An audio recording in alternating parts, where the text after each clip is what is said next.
Let us do sum number second, and sum number second is organize the following marks in a class assessment in a tabular form. अब हमारे पास ये देखो class की marks दी हुई है, assessment दी हुई है मार्क्स की। तो इसको सबसे पहले तो हमने टेबुलर फॉर्म में देना है, उसके बाद जो है हमें क्या है इन के आंसर्स फाइंड करने। तो हम एक टेबल बनाते हैं यहाँ पर, तो मैं यहाँ बना देती हूँ। तो देखो सबसे पहले यहाँ पर हम लिखते हैं मार्क्स, ठीक है, यहाँ टैली मार्क्स, और यहाँ पर जो है फ्रीक्वेंसी। अब यहाँ पर देखो मार्क्स जो है वो हमारे पास देखो स्टार्टिंग क्या है, मार्क्स यहाँ पर देखो 1 है, और उसके बाद 1 और लास्ट जो है हमारा है मार्क्स 9 है। तो 1 to 9 तक हम यहाँ पर लिखेंगे 1 2 3 4 5 6 7 8 और 9। अब देखो 1 जो है 1 मार्क्स जो है, और देखो 1 जो है वो कितनी बार है पहले वो चेक करते हैं। 1 जो है यहाँ पर 1 बार ही है, तो यहाँ पर क्या आ जाएगा 1, फ्रीक्वेंसी 1 की 1 है। तो टैली मार्क्स में भी हम क्या लिखते हैं 1 को 1 नहीं लिखेंगे। अब 2 जो है 2 देखो कितनी बार है यहाँ पर 1 2, तो फ्रीक्वेंसी 2 की फ्रीक्वेंसी कितनी होगी 2, और 2 को हम टैली मार्क्स में कैसे लिखते हैं ये 1 और 2 इस तरह से। अब आगे 3 देखो कितनी बार है 3 1, 3 भी 1 टाइम है, तो यहाँ 1 आ की फ्रीक्वेंसी और इसको भी हमने 1 लिख दिया। 4 देखो 1 2 3, तो 4 जो है 3, 4 की फ्रीक्वेंसी कितनी है 3, तो 1 2 3। और आगे देखो 5 1 2 3 4 5, 5 जो है वो 5 टाइम है 5। अब देखो 5 को कैसे लिखते हैं 1 2 3 4, टैली मार्क्स में 5 को। अब देखो 5 अब आगे एक नहीं करना हमें, तो 5 के लिए हम इस तरह से जैसे डायगोनल होता है ना वैसे ही बना देंगे। ये 5 लिखने का तरीका है कि 1 2 3 4, 4 के बाद आप इस तरह से एक लाइन लगा दो, 5 हो गया ये। अब इसके बाद 6 देखो 1 2 3 4, 1 2 3 4, तो यहाँ भी 4, 7 1 7 2, 1 और 2। अब 8 देखो कितनी बार है 8 1 टाइम, यहाँ क्या आ जाएगा 1। अब 9 देखो 9 भी आई थिंक 1 बार ही है 1, ये 1, ठीक है।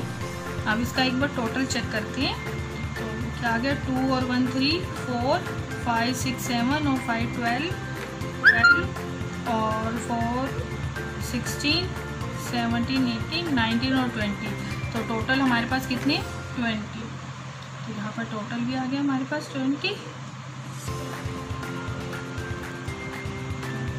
अब देखो अब हमें बताने हैं इन क्वेश्चंस के आंसर देंगे। Which number is the highest, सबसे हाईएस्ट नंबर देखो कौन सा है इसमें से, हाईएस्ट नंबर क्या है यहाँ पर 9, तो उसका आंसर क्या आ जाएगा ये लिखते हैं आंसर 9, ठीक है। अब which number is the lowest, सबसे कम नंबर क्या है यहाँ पर देखो 1, तो लोवेस्ट नंबर क्या है answer 1। What is the range of the data, range क्या होती है हाईएस्ट माइनस लोवेस्ट, ठीक है। तो 9 - 1 = 8, ठीक है, ये आ गया हमारे पास आंसर। अब फाइंड द अर्थमेटिक मीन, तो मीन क्या होता है हमारे पास, मीन जो होता है वो sum of observation divided by number of observation, ठीक है। अब ऑब्जर्वेशन हमारे पास ये इन सब का सम डिवाइडेड बाय टोटल, अब नंबर जो है हमारे। अब यहाँ पर देखो क्या आ जाएगा 4 + 6 + 7 + 5 + 3 + 5 + 4 + 5 + 2 + 6 + 2 + 5 + 1 + 9 + 6 + 5 + 8 + 4 + 6 + 7 और डिवाइडेड बाय देखो यहाँ पर हमने 20 आया था ना टोटल, फिर भी चेक कर लेते हैं। 1 2 3 4 5 6 7 8 9 10 11 12 13 14 15 16 17 18 19 और 20 डिवाइडेड बाई 20। अब हमें क्या करना है, हम इन सब को प्लस करके 20 से क्या कर देंगे, डिवाइड कर देंगे, तो हमारा क्या आ जाएगा, मीन आ जाएगा। तो इनको प्लस करते हैं, टोटल करते हैं।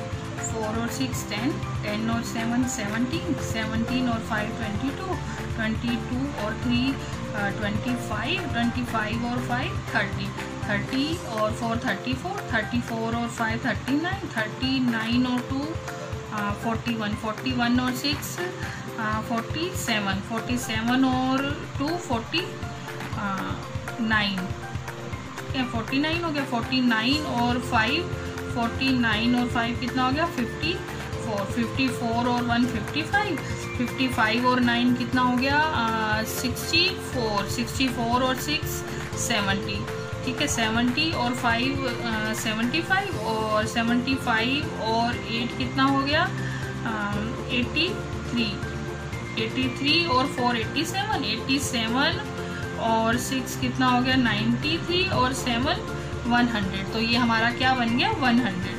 तो इसको टोटल करके हमारा क्या आ गया, 100 डिवाइडेड बाई 20। अब देखो 0 से 0 कट जाएगा, यहाँ से 2 5 10, तो हमारा मीन कितना आ गया, 5। तो ये हमारा क्या आ गया, आंसर आ गया। तो इस तरह से हम मीन निकालते हैं। तो थर्ड सम करते हैं।